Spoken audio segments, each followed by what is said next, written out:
20 years ago, in a remote area outside Cody, Wyoming, a man left his ranch on a completely ordinary morning and never came back. No trace, no explanation. The last person to see him alive was his wife. Police were suspicious, but with no body and almost no evidence, the case quickly reached a dead end. Only one person refused to accept that outcome: his daughter. For years, she never stopped searching, until the day she uncovered a small, overlooked detail, one powerful enough to overturn the entire case and leave everyone stunned.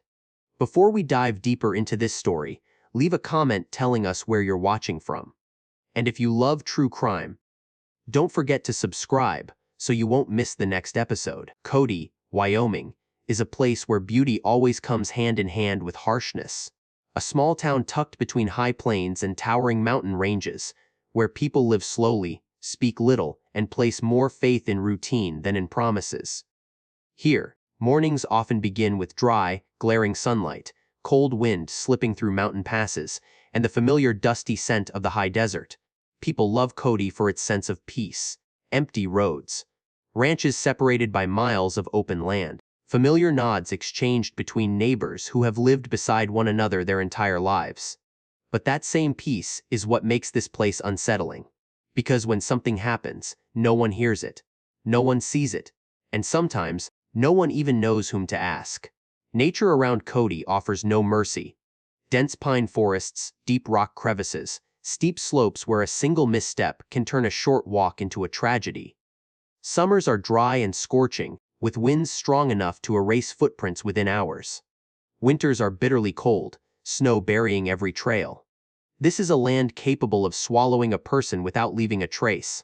The people of Cody understand this. They grow up with stories of those who wandered into the woods and never returned, of hunters who vanished, of accidents the wilderness never bothered to explain. And they believe that when someone disappears, it is usually the land's doing, not another person's. That belief helps them carry on, even as it quietly obscures other possibilities. The Walker family ranch sat right on that fragile boundary. On one side, familiar ground: horse stalls, fences, paths walked hundreds of times. On the other, the forest, where everything becomes unfamiliar after just a few steps. Jonas Walker lived his entire life between those two worlds. He understood the forest, he respected it, and he never underestimated it. That is why, when Jonas disappeared, many in the community immediately assumed it was an accident. A slip, a hidden crevice, a single moment of bad luck. The idea felt reasonable, far easier to accept than acknowledging that, in a place as familiar as Cody, people might be capable of harming one another. But Cody's beauty has another side. The silence here is not only the sound of nature. It is also human silence. The things left unsaid. The suspicions kept close. The questions abandoned because no one wants to be the one who disturbs a fragile sense of peace. And when a man disappears without a trace, that silence becomes the perfect setting for a mystery that lingers for years. A land breathtakingly beautiful yet so cold, it offers no answers at all. To understand why Jonas Walker's disappearance cannot simply be explained as a voluntary walkaway, we need to pause and look at who he was, not through case files, not through speculation, but through the way he lived each day on the land he called home. Jonas Walker was not a loud man. He was the kind who spoke little and did much. A man who woke before dawn, brewed black coffee, checked the horse stalls, then stepped outside with a pair of leather gloves worn thin from years of use. In Cody, men like Jonas don't need introductions. The way they live says everything. He was tied to the ranch not because it made him wealthy, but because it was his life. Every fence post, every trail, every patch of cracked, dry earth carried Jonas's footprints from years gone by. To him, leaving the ranch wasn't just leaving a place, it meant abandoning his own identity. Jonas also wasn't the kind of man who vanished from the lives of others. He stayed in regular contact with his daughter, Emily. Short but warm phone calls. Simple questions about school, work, and everyday life. He wasn't a perfect man, but he was a present father. And fathers like that rarely disappear without a word. Friends in the community all said the same thing about Jonas. He was punctual, responsible. If he said he'd be back before noon, he would be back before noon. If he was running late, he always found a way to let someone know. No one could recall a single time Jonas neglected his work, broke a promise, or disappeared without reason. More importantly, there were no signs that Jonas was preparing to leave. No cash withdrawn, no belongings packed, no plans made, no farewell. He walked out of the house that morning exactly as he had on hundreds of mornings before, quietly, ordinarily. Nothing that gave anyone a reason to worry. And it is precisely that ordinariness that makes the story so painful. If Jonas had been restless, if he had spoken of leaving, if he had ever cut off contact, perhaps people could have accepted it more easily. But Jonas Walker was not that kind of man. He was the kind who built his life on repetition, family, work, familiar ground. And for people like that, disappearance is never a choice. It can only be an interruption. Something unforeseen. A moment in which the decision is taken away from them. So, when people suggest that Jonas Walker simply chose to leave, the real question is not where he went, but what happened that denied a man like Jonas the chance to ever come home. From the outside, the Walker family looked like countless other families in Cody, Wyoming. A small ranch, a hardworking man, a woman accustomed to a closed, self-contained life, no noise, no scandal. But like many households, that outward calm did not mean the absence of cracks. Jonas and Elise were never the kind of couple people describe as romantic. They came together out of practicality, because a ranch requires two people to carry its weight, because life in this land rarely allows softness. In Cody, marriage is not only about love, but about endurance and adaptation. Neighbors said Jonas and Elise rarely argued in public. But they also rarely saw them laugh together. Meals were often quiet. Work followed work. Each seemed to live in a separate world, sharing the same roof but not always the same rhythm of life. Jonas was an inward man.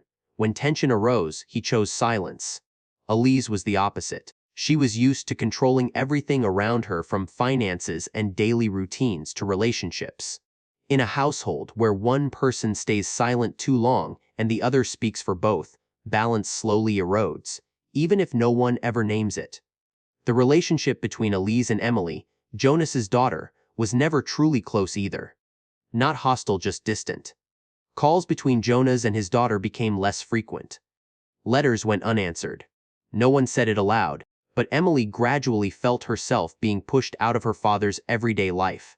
In ranch culture, people don't talk much about emotions. They call it weakness. They believe that as long as the work gets done and meals are served, everything is fine. But emotions don't disappear just because they aren't mentioned. They settle, quietly, and they wait. No one in the Walker family could point to a single defining incident. There was no memorable argument. No threats, no clear signs of violence. Only days passing in prolonged silence, things left unsaid, thoughts left unshared. And it is those silent fractures that are the most dangerous. Because when everything finally collapses, people say there were no warning signs.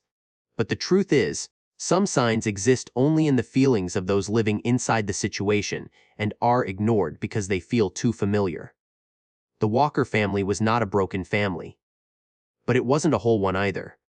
They stood in that fragile in-between space, where a single disruption is enough to send everything sliding off course before anyone can stop it.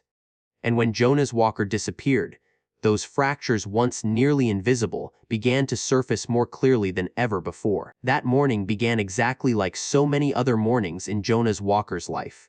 There were no omens, no uneasy feelings, no words that carried the weight of goodbye. Just another day unfolding on familiar ground, where everything moved according to routine. Jonas woke early, when the light was still thin and the high plains wind carried a faint chill through the window frame. He brewed a cup of black coffee and stood still for a few seconds, looking out over the red dirt yard in front of the ranch. It was the kind of moment men like Jonas kept for themselves. No grand thoughts, no vague worries. Just breathing, preparing to step into another day of work. He put on the wide-brimmed hat faded by years of sun, slipped on his old leather gloves, picked up the fence pliers he'd carried countless times before. These weren't items packed for a long journey. They were tools for a few hours of work, then home in time for lunch. Rusty, his loyal dog, circled his legs, tail wagging nonstop. For Rusty, any morning Jonas grabbed the gloves and pliers meant he was coming along. The dog knew the trail leading toward the edge of the forest, knew the smell of the earth, knew his owner's pace. There was no hesitation in either of them. Everything felt ordinary. Jonas stepped out of the yard and headed toward the path leading up to the fence line near the forest's edge, a trail he had walked more times than he could count. Familiar enough not to require thought, yet close enough to the woods to remind anyone that nature was always there, silent and watchful.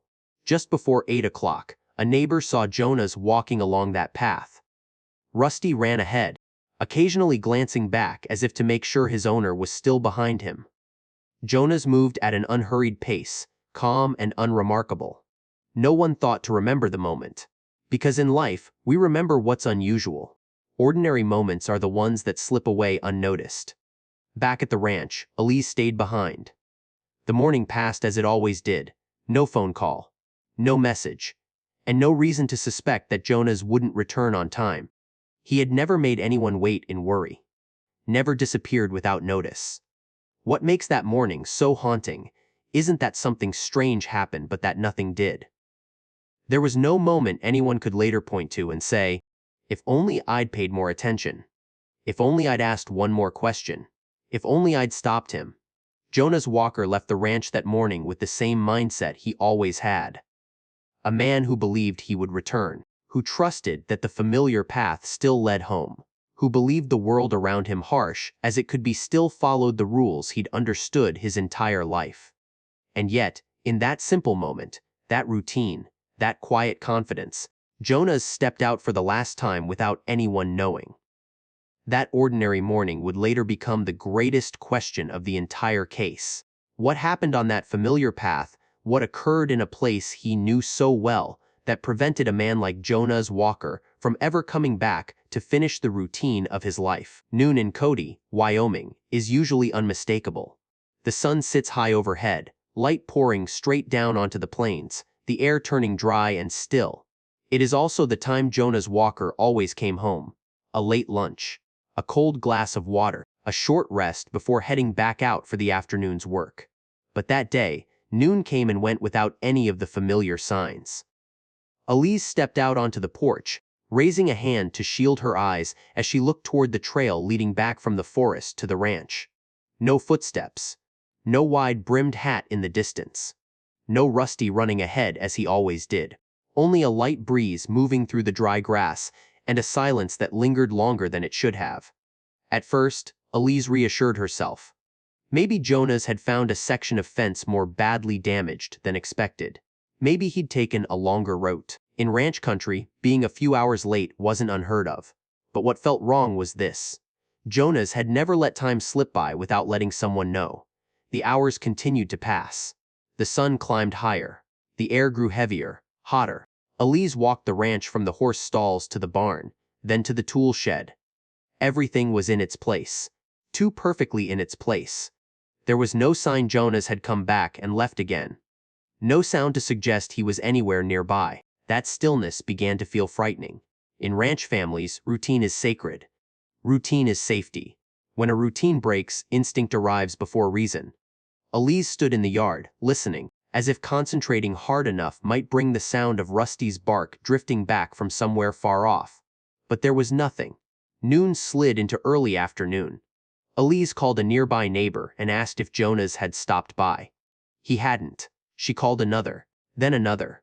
Every answer was the same. No one had seen Jonas since that morning. By then, what Elise felt was no longer vague concern. It had turned into something sharp and specific. A heavy pressure settling in her chest. The kind of instinct people who live long enough in this land learn to trust, because nature gives no warnings, but silence does.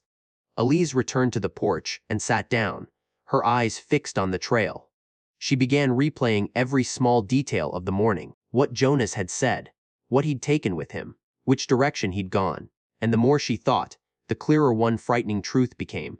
Jonas had left as if he were only gone for a few hours. No food, no water, no radio, no phone. A man who knew the mountains and forest would never prepare so lightly for a long trip.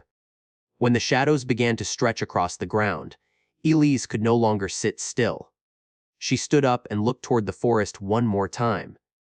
And in that moment, the final realization settled in. This was no longer about Jonah's coming home late. For the first time in many years, Elise felt something was deeply wrong with the ranch itself, as if it had been hollowed out. And the silence of that noon would later be remembered as the moment Jonah's walker's disappearance truly began. As the sun slipped behind the Absaroka range, Cody settled into a familiar evening. In this land, darkness comes quickly, without noise, without warning. In just a few minutes, the light withdraws, leaving behind spaces that feel cold and deep. Elise stood on the porch, watching the trail that led from the forest back to the ranch slowly disappear into shadow. The wind picked up, carrying a chill from the pine woods. Each gust made her flinch, as if it might be the familiar sound of footsteps she had been waiting for. But Jonas still did not appear, and neither did Rusty. By now, worry had passed the point of self-reassurance. Elise knew that well. She had lived long enough in this place to understand that when night falls and someone who went into the woods hasn't returned, every worst-case possibility begins to take shape. The forest by day may feel familiar, but at night, it becomes an entirely different world. Elise went back inside, turned on the lights, then turned them off again. She paced between the living room and the front door, unable to find a place where she could stand still. The wall clock ticked steadily, each sound making the silence feel heavier. Just before 8 o'clock, Elise picked up the phone. Her hands trembled slightly. This wasn't a call she wanted to make, but it was one she knew she could no longer put off. She dialed the Park County Sheriff's Office and reported her husband missing. On the other end of the line, a calm voice took the information. Familiar questions followed. Name, age, time he left, direction of travel, items he was carrying. Elise answered each one, sometimes hesitating, sometimes pausing to breathe. Beneath the call, there was only the sound of wind striking the wooden walls of the ranch and the emptiness of a house missing one person. The call ended. The sense of despair began. Just over 20 minutes later, headlights from a patrol car turned onto the dirt road leading to the Walker Ranch. The beams swept across the yard, the fence, the familiar tools that now looked strangely foreign. Elise stood there, arms wrapped tightly around herself, trying to stay composed as the world around her began to shift. Deputies stepped out of the vehicle, checked the area, asked questions, took notes. They worked quickly, professionally, but nothing could erase the feeling that this was no longer an ordinary evening. This was the first night of a disappearance. A night when every possibility was still open, and every fear had reason to exist. Inside the house, everything was intact. Jonas's wallet was still there. His truck keys were still there. His personal belongings were undisturbed. All of it pointed to one unsettling truth. Jonas had never intended to be gone for long. He had disappeared believing he would return. As night deepened over Cody, Elise sat alone in the brightly lit house, listening to the wind and the sounds of police radios outside. The first night of despair did not arrive with dramatic tears. It came quietly heavy, persistent, and clinging to the one who was left behind. And from that moment on, the Walker family's life crossed into a different boundary. A line between waiting and loss. The edge of a question that, on that night, no one could answer. When the first night passed without any news of Jonas Walker, the community around Cody understood that this was no longer a minor incident. The following morning, as sunlight once again spread across the plains, a large-scale search officially began. The Park County Sheriff's Office set up a command point right at the Walker Ranch. Pickup trucks lined up along the dirt road.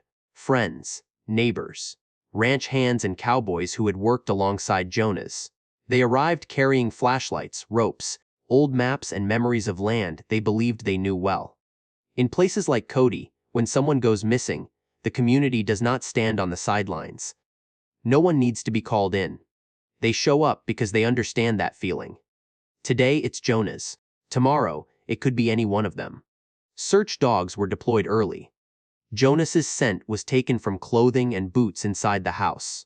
The dogs took off with determination, noses to the ground, trying to hold on to whatever trace remained. But Wyoming's wind shows no mercy. It swept through the trails, erasing the most fragile signs. On the ground, search teams gradually widened their perimeter. They followed fence lines, checked each wooden post, every low patch of earth, every large tree trunk. Places where a person might slip. Crevices deep enough to conceal a body. Every step carried hope along with the fear that they were about to find something they did not want to see. Above them, helicopters flew low, sweeping their lights across the dense forest canopy. From the air, Shoshone National Forest stretched out like an endless dark green carpet. No movement, no signal, no answers. Nature remained coldly silent, as if no one had ever entered at all. Meanwhile, Elise stayed at the ranch, watching people come and go, listening to brief updates and waiting for a call, waiting for news, waiting for anything. But as the hours passed, the faces returning grew heavier, more subdued. By afternoon, a small object was found near the trail leading into the forest. An old leather glove, the kind Jonas wore when repairing fences.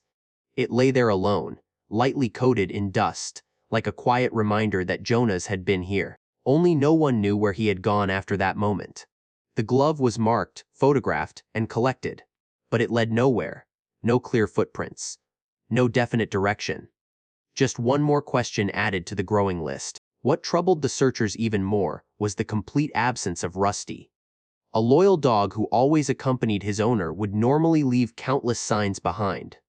But here, there was nothing, as if both man and dog had been swallowed by the forest at the same time. When dusk fell for the second time, the search was forced to pause. Not because hope was gone, but because of safety. The forest at night does not allow recklessness. Large, seasoned men stood quietly, staring toward the tree line, each of them sharing the same unspoken feeling. They had done everything they could. But the forest gave no answer. And that silence, after a full day of exhaustive searching, began to plant a new fear in everyone's mind. That perhaps Jonas Walker was no longer in the place they were looking at all. In disappearances that occur in the wilderness, the first piece of evidence always carries special weight. It is like a faint breath amid suffocating silence. Not enough to answer every question, but enough to remind everyone that the missing person was truly here, that this story does not exist only in imagination. For Jonas Walker, that first clue arrived quietly. The leather glove was found near the end of the second day of searching, lying close to the trail that led from the ranch into the forest. It wasn't buried. It wasn't hidden. It simply lay there, alone, as if someone had accidentally dropped it and never returned to pick it up. Those involved in the search recognized it immediately. The dark brown leather, the worn edges. Exactly the kind Jonas used when repairing fences. There was no need for further questions. No long comparison. This belonged to Jonas Walker. When the glove was lifted from the ground, a hush fell over part of the search group. Some lowered their heads. Others stared toward the forest, as if trying to picture the last moment Jonas had stood here. A familiar man, a familiar morning. And then, a familiar object falling to the ground. The glove showed no signs of a struggle. No tears, no blood. Only a thin layer of dust clinging to the surface, suggesting it hadn't been there very long. That detail brought both hope and deeper unease. Hope because Jonas had been here. Unease because beyond this point, there were no more signs. Police marked the location, photographed it, documented everything carefully. They searched the area around the glove for footprints, drag marks, anything that might point to what happened next. But dry soil, loose rock, and strong winds had erased nearly everything. No sign of turning back, no clear direction forward, no answers. What made this clue even more unsettling was the complete absence of Rusty. If Jonas had dropped the glove while walking with his dog, there should have been more paw prints, disturbed ground, the echo of barking. But there was nothing. Just the glove left behind, like a period at the end of an unfinished sentence. When Elise was told about the discovery, she stared at the glove for a long time. She didn't cry. She didn't speak. She simply held it tightly in her hands. It was an object she had seen Jonas use hundreds of times, something tied to habit, to labor, to his presence within that home. The glove couldn't answer the question of where Jonas had gone, but it made one thing clear. Jonas Walker had not vanished into thin air. He had entered the forest. And at some moment, on that familiar path, Something had happened. From the moment the glove was found, the search was no longer just a rescue effort. It began to take on a different tone. The tone of suspicion. The tone of questions that had never been asked before. Because in cases like this, the first clue is rarely the solution. It is only a door left slightly ajar, drawing everyone into a deeper darkness, where the truth is far less comforting than the hope that came before it. In the early days of a missing person case, police often believe one thing above all else, that the truth is scattered across very small statements. Not in a single dramatic sentence, but in the way people remember, forget, or unconsciously alter details that seem unimportant. In the disappearance of Jonas Walker, the first contradictions did not arrive loudly. They came quietly. So quietly that, without close attention, they could easily be. When Elise was first asked about the morning Jonas left the ranch, she gave a specific time. When she was asked again later, that time shifted slightly. Not by much. Just a few dozen minutes. For someone in shock, that might sound normal. But to investigators, time is the backbone of truth. And that backbone had begun T. A witness who lived near the trail remembered very clearly. Jonas passed by close to 8 o'clock in the morning. Rusty was running ahead. Jonas looked calm. But Elise said Jonas had left the house earlier. The discrepancy wasn't enough to accuse anyone. But it was enough for police to make a note. Then there were other details. Elise said. Jonas told her he was only going out for a short trip, but people who knew Jonas well insisted that if it were something minor, he would return very quickly. And if plans changed, Jonas always informed someone. That habit had never been broken before. When asked about her own movements that day, Elise said she stayed home waiting for Jonas. But a few neighbors remembered seeing her car at different times. No one was completely certain. No one claimed absolute confidence. But when multiple vague memories pointed in the same direction, they began to take shape. In a small community like Cody, people don't like to suspect one another. They are used to trusting, used to letting things pass, used to believing that if there is no clear evidence, silence is best. But the police don't have the right to remain silent in that way. They began comparing Elise's statements with those of the neighbors. Comparing them with what was found at the scene. Comparing them with Jonas's habits. And the more they compared, the more unbalanced the picture became. Not because Elise was clearly lying, but because her story did not stay still. It changed with each interview, with each detail brought back into focus. And every change, no matter how small, left a scratch on the surface of the story. The most frightening thing about these contradictions was not that they proved anything. It was that they shattered the original assumption. The assumption that Jonas Walker had simply suffered an accident in the forest. When a story no longer aligns with reality, that possibility begins to weaken. And when a disappearance can no longer be viewed purely as an accident, the direction of the investigation must change. From searching the forest to searching words, silences, and the things people choose to remember or choose to forget. From that moment on, the silence of the forest was no longer the only thing haunting the case. Another silence began to send chills down people's spines. The silence between those who had once lived under the same roof. As the disappearance of Jonas Walker slowly faded into silence, there was one person who could not and would not accept it. That person was Emily, his daughter. Emily didn't live in Cody. She was far away, with her own life and her own career. But from the moment she received the phone call telling her that her father had vanished, distance no longer meant anything. She packed her things and drove through the night, carrying a vague fear that had no clear shape yet, but was heavy enough to weigh on her chest. In her first days back at the ranch, Emily looked at everything through the eyes of an outsider. The familiar house suddenly felt strange. The chair where her father used to sit stood empty. The objects he used every day were still there, as if all they needed was a little more time for him to come back and resume the life he had left unfinished. But Jonas didn't come back, and the silence stretched on. The police followed procedure. The community searched as much as they could. Then everything began to slow. Reports became less frequent. Phone calls grew fewer. Headshakes became more common. For many people, that was when acceptance began to take hold. But for Emily, It was when she didn't believe her father had walked away on his own. Emily knew Jonas in a way no official report ever could. He was a man who kept his word, who cared deeply, who always found a way to stay in touch, even when he was tired or under stress. A man like that does not simply disappear without leaving a sign. Emily began doing what she felt she had to do herself. She reread every file, wrote down every small detail, asked questions that had previously been overlooked. Not with anger, but with a patience so stubborn it bordered on defiance. Every year, when July came around, Emily returned to Cody. She organized small search efforts, printed flyers, marked maps, walked into areas the original search teams had never reached. Sometimes it was just her and a few friends. Sometimes a group of local ranch hands and cowboys joined her. There were days when Emily came out of the forest with dust-covered boots and an empty heart. No clues, no discoveries, but she came back the next year, and the year after that, because to her, silence did not mean the end. What kept Emily going wasn't blind faith. It was the feeling that if she stopped, Jonas would truly disappear a second time. Disappear from memory, from the story, from the world's attention. In small towns like Cody, time can erase many things. But Emily refused to let it erase her father.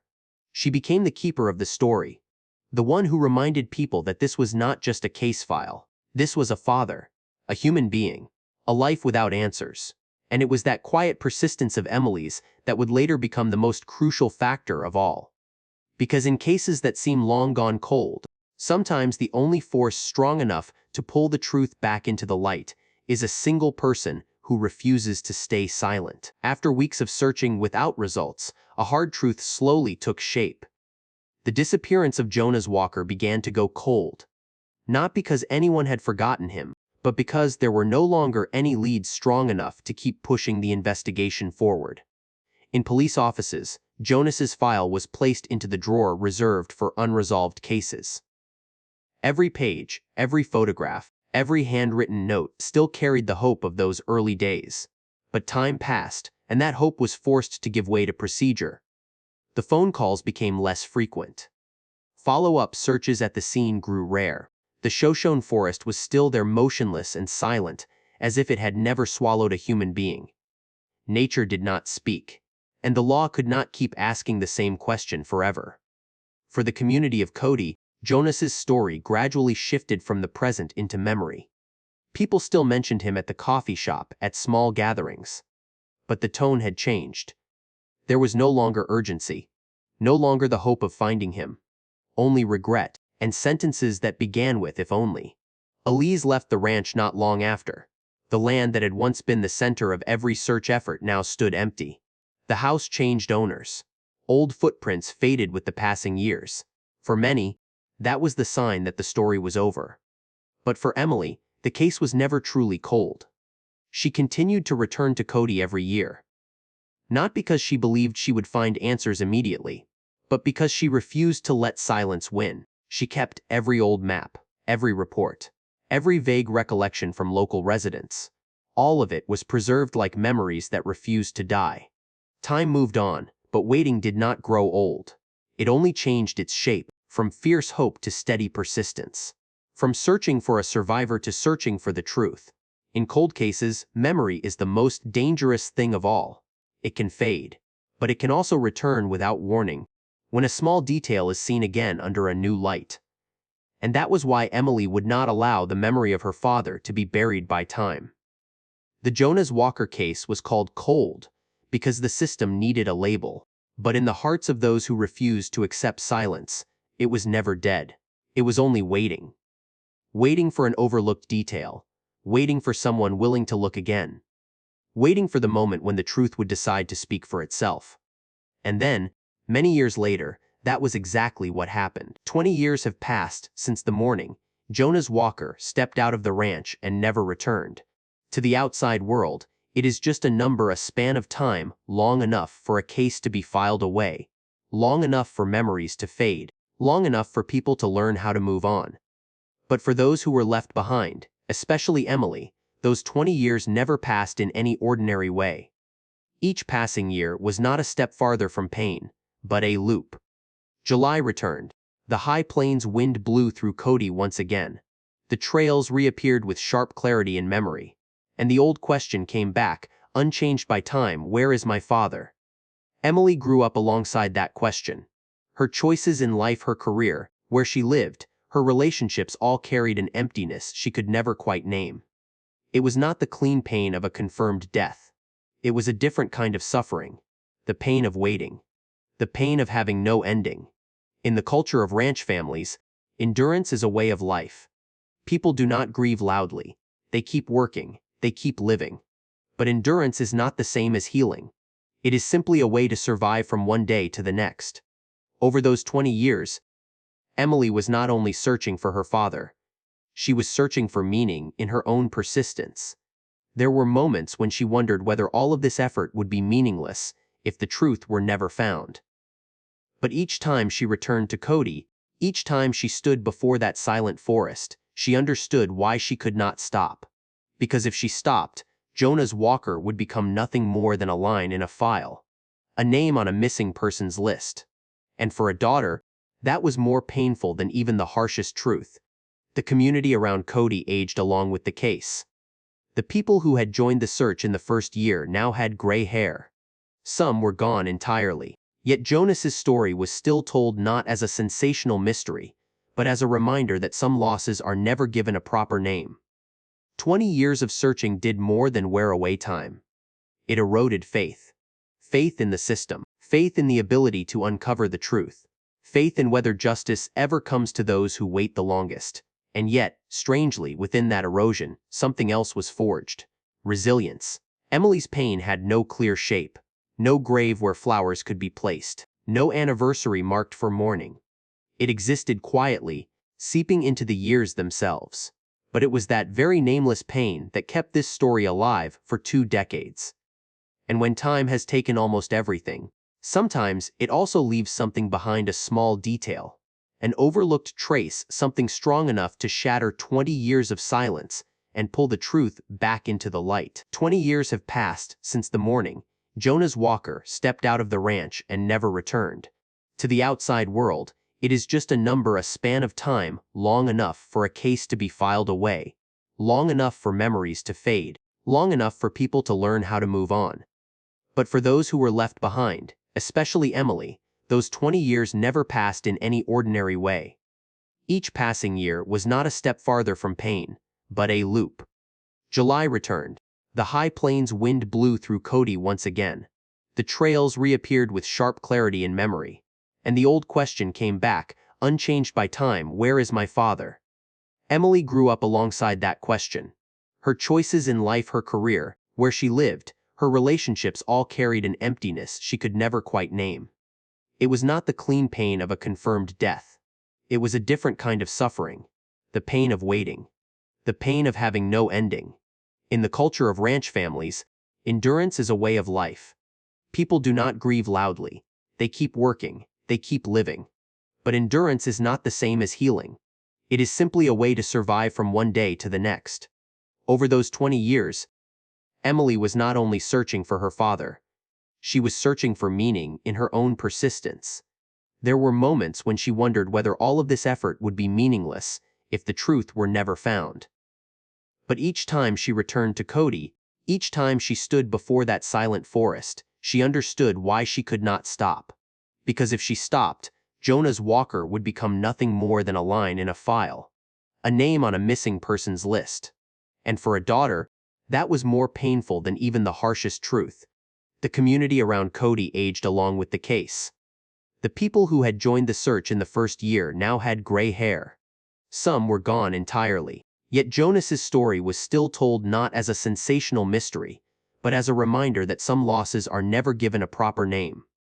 20 years of searching did more than wear away time. It eroded faith.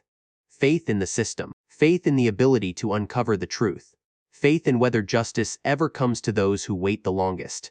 And yet, strangely, within that erosion, something else was forged. Resilience. Emily's pain had no clear shape. No grave where flowers could be placed. No anniversary marked for mourning. It existed quietly, seeping into the years themselves. But it was that very nameless pain that kept this story alive for 2 decades. And when time has taken almost everything, sometimes it also leaves something behind, a small detail, an overlooked trace, something strong enough to shatter 20 years of silence and pull the truth back into the light. When the overlooked detail was finally placed on the table, the first thing that changed was not the conclusion but the attitude. The attitude of those who had long believed that the case of Jonas Walker had reached its end. The old file was reopened. Quietly. No press conference. No public announcement. Just yellowed pages pulled from storage and laid beneath the white light of an office desk. But to Emily, that moment meant more than any official statement ever could. After 20 years, someone was finally willing to look at her father's story from the beginning. Investigators began rereading every line of the old reports, not to hunt for something new, but to see what had once been overlooked. Timelines that had seemed insignificant, accounts that didn't quite match but had been brushed aside with the word stress, silences no one had dared to probe too deeply. This time, everything was viewed from a different angle, no longer with the assumption that Jonas Walker had simply vanished into the forest. Nature was no longer at the center of the question. The focus shifted back to people behavior, motive, and the final hours before the silence began. Emily was asked to return to Cody. She sat once more in the familiar office, the same place where conversations had once ended with helpless shakes of the head. But this time the atmosphere was different. No one suggested that her father might have gotten lost. No one told her it was time to prepare for closure. Instead, there were specific questions, clear, intentional. As the pieces were placed side by side, a new picture slowly emerged, not complete but clear enough to ignore no longer. The inconsistencies in the statements no longer stood alone. They connected, they reinforced one another, and they all pointed in the same direction. The truth did not arrive as a sudden shock. It came slowly, heavily, and painfully. Because if this new assumption was correct, then for 20 years, the case had never truly lacked clues. It had only lacked a question brave enough to be asked. Reopening the file also meant that certain people were forced to confront a past they believed had been buried. Old memories were summoned back. Statements were requested again, this time without leniency, without room to deflect. For Emily, this moment was both painful and necessary, because the truth, no matter how cruel, is still better than endless uncertainty. At the very least, it offered her a way forward, not guided by vague hope, but by a truth finally beginning to surface. When the Jonas Walker file was officially reopened, the case was no longer a distant memory. It became a living question. One that, this time, no one was allowed to turn away from. And from that moment on, the silence that had lasted 20 years began to crack. When the case file was reopened, hope returned in a way no one was prepared to receive. It was not loud. It did not erupt. Hope arrived like a small flame, bright enough to illuminate the path ahead, yet hot enough to burn anyone who dared to touch it. For Emily, this was the most difficult phase of the entire 20-year search. Because for the first time, hope no longer meant that her father might still be alive. Hope had taken on a different meaning now that the truth, however painful, might finally be spoken. Every phone call from investigators made Emily's heart race. Every request to come in carried a quiet fear. Fear that the answer waiting ahead would be the final period, at the end of everything she had carried her whole life. But also fear that if there were no answer, she would be condemned to remain trapped in that endless void. In the culture of ranch families, people are not accustomed to speaking about loss in soft terms. They face it with silence, by continuing to live. But silence does not make pain smaller. It only presses it deeper, waiting for the moment it will rise again. That moment came when investigators began discussing possibilities that had never before been placed on the table. No longer getting lost in the forest. No longer a random accident. New assumptions emerged, and each one carried heavy consequences. Hope now took the shape of loss. Because if the truth were exposed, it would also mean Emily would have to let go of the final hope of reunion. But if it were not exposed, she would remain forever suspended in a waiting with no escape. The climax of the case did not lie in a single discovery. It lived in the minds of those involved in the tension between wanting to know and being afraid to know. between continuing to believe and being forced to accept. Emily stood at that threshold for a long time.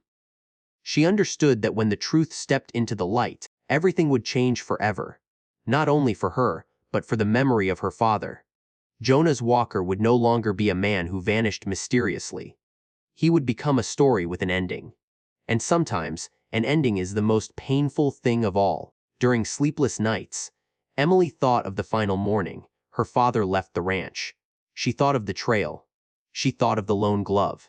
And she realized that what she had been searching for over 20 years was not only her father, but the right to grieve fully, the right to know, the right to place a period at the end of a question that had followed her entire life. When hope and loss collide, there is no victor. There is only the truth, standing there, waiting to be acknowledged. And it is at this emotional peak that the Jonas Walker case crossed into a point of no return, where any answer, no matter how cruel, was better than allowing the silence to last one more day. 20 years after Jonas Walker stepped out of his ranch and never returned, this story still does not have a neatly closed ending. But it is no longer an unnamed void either. Somewhere between silence and truth, a door has been opened, albeit far too late.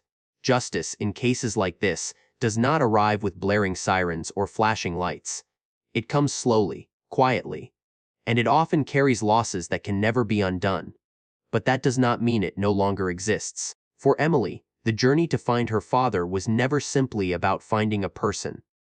It was a journey toward the truth, so she could continue living without having to look back every single day. No matter how painful the final answer might be, it was still what allowed her to step out of the endless loop of waiting and vague hope. Jonas Walker may not have returned in the way his family once wished. But he did not disappear without meaning. His story forces people to look again at things that seem familiar. Quiet homes, untroubled marriages, silences mistaken for peace.